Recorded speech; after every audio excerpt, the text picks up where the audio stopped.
Hello guys, samahan niyo nga po pala kami sa 99 Nights in the Forest at maglalaro na nga po pala kami ng aking mga kasama. Ayun na po, gumagawa na po sila at naisip ko po na ako na lang ang gagawa para makasama yung bacon. At ayun na po, gumawa na po ako at pumasok na nga po sila. At ayun na po, mag-uumpisa na po ang aming laro. Ayun na, maraming salamat po sa mga sumusuporta sa akin. Tayin na lang po natin loading. Ayun na po. Malapit na po yung matapos ang loading. Ilang saglit lang po matatapos na din po ito. Nga po. Naglo-loading na nga po siya. Tayin na lang po natin matapos ang loading. Nga po, bumasok na nga po siya sa laro. Unti na lang po makakapaglaro na kami ng mga kasama. Sana po sa lahat po na nakasama ko pag napanood ninyo po ito sa aking YouTube channel, walang ma-disconnect. Wala po ma-disconnect para lahat po maglaro at tumaas ang aming base. Na po, nakapasok na po pala ako sa 99 Nights in the Forest. Isip ko mag-cut ng wood dito para makatulong sa mga kasama. Habang ko nagkakat dito ng wood. Habang napag-isip-isip ko kumuha dito ng wood. Ay kinakat ko na nga po pala dito yung isang wood. Natapos din po yung isang wood. Kinakat ko na po lahat ng wood dito. Para maging mabilis po yung pagkakat natin. Ano po? Yan na. Matatapos na po ito sa ilang siglit. Hindi ko po alam kung anong ginagawa ng mga kasama. Kasi busy pa ako dito sa pagkakat ng mga wood. Titignan ko nga po pala sila. Winad pala ako dito ng isa. Kaya in-accept po natin to. Saka sa mga mag-add po sa akin, nag-accept po ako. Maraming salamat po sa mga mapapanood na ito. Na nga po. Naglagay ko na nga po. Tapos umapa po ako na isa. Tapos nalagay ko pa po. Papunta po ako sa kabila. Pag-isip-isip ko. Papunta po ako sa kabila. Kasi para umulit ng another woods. Para sa crafting.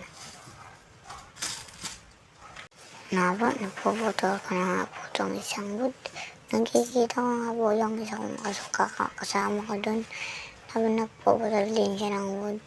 Nawawala po yung isang wood. Hinayaan ko na lang po yun. At pinagpatuloy ko na po yung aking pagpuputol ng wood. Ayan na po. Puputulin ko na nga po itong wood. Ito. Ano po. Pagkaros ka po itong putulin. Pumunta na po ako sa crafting. Sabay lalagay ko na po ito. Napag-isip-isip ko din po mag-craft na ng one bed. Alis na po sana ako. Kaso nga lang, bigyan dumami yung metal. Kaya nag-craft na po ako ng one bed. Ano po? So yung isang dayan, nag-craft na din po ako yan. Ano po? Nalagay ko na po yung bed. Nag-explore po ako sa paligid namin. Yan, tignan ko. Nagkulat po ako dito kasi nandito na yung bagong mga tinitignan ko silang mabuti. Tapos tinignan ko kung may chest. May chest po pala dito sa loob.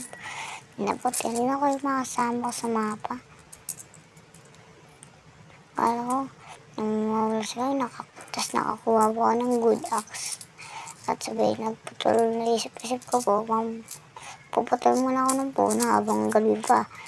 Tapos sabay, naman na po ang malapit na puno sa aming base at pinutol ko na po. Saglit na po ito kasi good axe na po tayo. Ayun na po. Nilalagay ko na po pala sa crafting. Mamaya po. Tinignan ko po yung nasa baba. Kasi magkahanda ko po another 3 pork. Nalagay ko po ito. Para makatulong din ako sa mga kasama ko kasi may nag-explore na sa amin. Nilagay ko na po yung mga wood na nakuha ko. Paglagay ko po sa fire, Ano ba, pag naubos na umalis agad ako. Para mapuntahan wala namang ginagawa din naman ako. Kasi marami ng mga kasama ko na naglilibot. Naisip ko, magpaumaga na dito, mama. Aalis na ako. Kasi umalis na ako. Nagkatas ko dito lalagay ko na ito, tapos aalis na ako. So, lalagay ko lang. Kaya na aalis na nga po. Inisip ko muna pala dito. Magkakarap ako ng bed. Tapos, napakalas kong isipin yun. Sun compass. Paglagay ko na nga po dito yung bed. Nalagay ko din po yung compass. At umalis na po ako. Umalis na po ako dyan. Sabi ko, umalis muna ako kasi umalis na yung mga kampi ko. Nakita ko yung isang kampi, nagkakatunan doon eh. May namatay, nagulat ako sa mga kampi ko. Bigla siya namatay. Habang ako dito nag-explore, mayroon na namang mamaya. Mayroon na namang kasama kong mamamatay. Yan na, namatay na po yung kasama ko. Hinabol na po pa ako dito ng wolf. Pinabaril ko nga po yung wolf.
Tapos nakikita ko, naghanap po. Mamaya daw umaga yung mga kasama ko. Ayan, tinitignan ko yung paligid. Iniisip ko madami na din nagbago sa 99 Nights in the Forest. Kung kayo guys, naglalaro kayo nito, mag-comment kayo at samahan niyo ako. At guys, may panibago din ako nilalaro. The Forge. Lalaro ko yun at ang aking class doon ay Angel Class. Guys, inisip ko makapagkwentuhan muna ako sa inyo habang ako ay dito kasi naghahanap po ng mga bandage yung aking mga kasama. Sabay kayo kung gusto nyo po makasali sa akin, mag-comment lang po kayo. Hindi ko alam kung ano pong tinitignan sa akin ng kasama ko. Sabay, tinignan ko po si Kat, sabi niya, wait lang. Sabi ko naman, isip ko okay. Tapos sabay, titignan ko na po sila sa mapa kasi matagal po sila eh. Titignan ko, tingnan niyo po sila guys kung anong ginagawa nila. Hindi na po guys oh. Diba? Nilikod talaga sila para makakuha ng bandage para sa akin. Magaganda kong kasamang. Kaya guys, kung gusto niyo po makasama ako guys ng pang matagalan at pang AFK, mag-comment lang po kayo sa video to. Kasi magawa din po ako ng Love to Pro sa The Purge. Maraming salamat po sa lahat na sumusuporta sa akin. At sa lahat ng nanonood ng video to, bawas ko po to sa aking YouTube channel and sa TikTok ko. Maraming salamat. At yun na nga po, nantay ko po kasama ko. Matagal po mabuhay yung kasama ko. Bahay na ako, tagal po ng kasama ko. At yan, tingnan ako pa yung paligid. Dalawa po pala kami dito namatay. Niisip ko, yung kala ko may bandage na nadala ang kasama ko. Yung pala wala, naglagay lang siya sa crafting. Ayun, tinignan ko ulit. Kasi yan na. Nalapit na po. Wala yung, yan na. Ganyan po ang kasama ko guys. May ginagawa po kasi guys. Pagpapatuloy ko ng video nito, maraming salamat. Bye bye.